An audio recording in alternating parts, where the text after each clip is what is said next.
Hey everyone, we all know the name William Shakespeare, right? But what if I told you that the literary stage he completely dominated? Well, it wasn't empty when he got there. Today, we're going to meet the two brilliant and brilliantly different writers who actually built that stage and laid the foundation for the greatest playwright in history. It's a question we almost never ask, you know? We think of Shakespeare as this one-of-a-kind genius who just invented modern drama out of thin air. But the truth is, he was building on a revolution that was already happening, a huge shift in the English language itself. So who were the architects behind it all? Get this. They were two men who could not have been more different from each other. I mean, one was a super-polished court insider, and the other was a street-smart rebel. One wrote for the Queen, the other had to literally run from the authorities. Their names were John Lyly and Thomas Nash, and believe me, together they changed everything. All right, first up, let's meet the insider. This is the guy who made English prose elegant, sophisticated, and basically the talk of the entire Elizabethan court, John Lyly. Lyly was the ultimate wordsmith. He wrote these amazing prose romances, kind of like early novels. And he was a playwright whose #1 audience member was, Queen Elizabeth I and her court. But his biggest claim to fame was his total mastery of a very specific and very fashionable style. And that style was called Euphuism. Think of it like this. The key ingredients were these perfectly balanced sentences, really clever comparisons from classical mythology, and this kind of intellectual wordplay that the upper crust just couldn't get enough of. It was, and I mean this, the absolute height of literary fashion. Here's a perfect example. The living fish is nourished in the salt sea, and yet his flesh is fresh. Do you hear that? The perfect balance between the two parts of the sentence? It's a simple idea, but he presents it like this clever, almost philosophical little puzzle. That is pure Lyly, elegant, witty, and just perfectly put together. He totally unleashed this style on the world in 2 blockbuster books, Euphuism, The Anatomy of Wit, and its sequel. And when I say blockbuster, I mean it. These books were a sensation.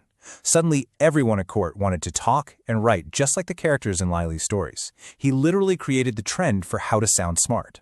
But Lyly wasn't just writing books. He was also a huge deal in the theater, writing these plays that were specifically designed for the most powerful and, let's be honest, pickiest audience in the whole country, the Queen herself.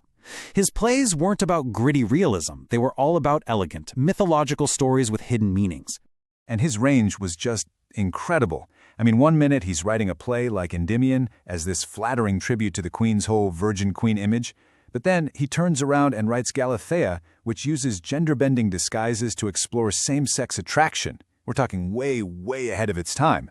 Or he'd write Midas, a play that used a Greek myth to sneak in some political satire about the greedy King Philip of Spain. This was smart, politically savvy stuff. So you have Lyly, this master of courtly elegance and beautiful language, but at the exact same time, another writer was dragging the English language out of the palace and down into the gutter in the most brilliant way you can imagine. So, let's meet Thomas Nash. If Lyly was the ultimate insider, Nash was the ultimate rebellious outsider, a guy who used words not just to entertain, but as a weapon. Nashua was pretty much everything Lyly wasn't. He was a biting satirist, a really sharp social critic, and a pioneer of this dark, almost gloomy kind of humor that was completely new. He wasn't interested in flattering powerful people. He was interested in telling the truth, no matter how ugly it got.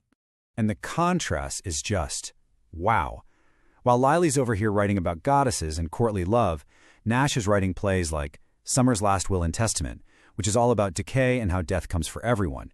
He was fascinated by the grim, the gritty, and the controversial side of life. And nothing shows his rebellious spirit more than the whole mess around his play, The Isle of Dogs. We don't even have the play anymore, because it was so politically explosive that the government shut it down almost immediately. The timeline is just wild. Within weeks of its premiere, the play was banned, its co-author was thrown in jail, and Nash himself was a fugitive on the run. This was seriously dangerous writing. So, you've got these two polar opposites, right? The courtier and the rebel. The polished stylist and the gritty satirist. So how on earth did these two connect? Well, that's the thing. Together, they were forging a brand new, way more powerful version of the English language for the stage. When you put them side by side, it all clicks. Lyly gave the language its elegance and sophistication. He perfected that witty, back-and-forth banter that would become a staple of Shakespeare's comedies. But Nash, he gave the language teeth.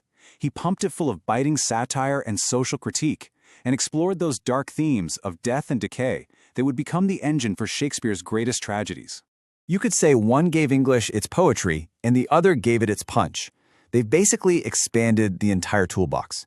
Because of what Lyly and Nash did, the language that was available to the next generation of playwrights, to Shakespeare's generation, was so much richer, so much more flexible, and capable of saying so much more about the human experience. Which brings us right back to where we started. Could Shakespeare have written the witty romance of Much Ado About Nothing without the playbook Lyly created? Could he have written the dark tragedy of Hamlet without Nashi exploring death and decay first?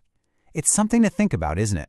The greatest genius in our language didn't just appear out of nowhere, he stood on the shoulders of giants, and those giants were a courtier and a rebel.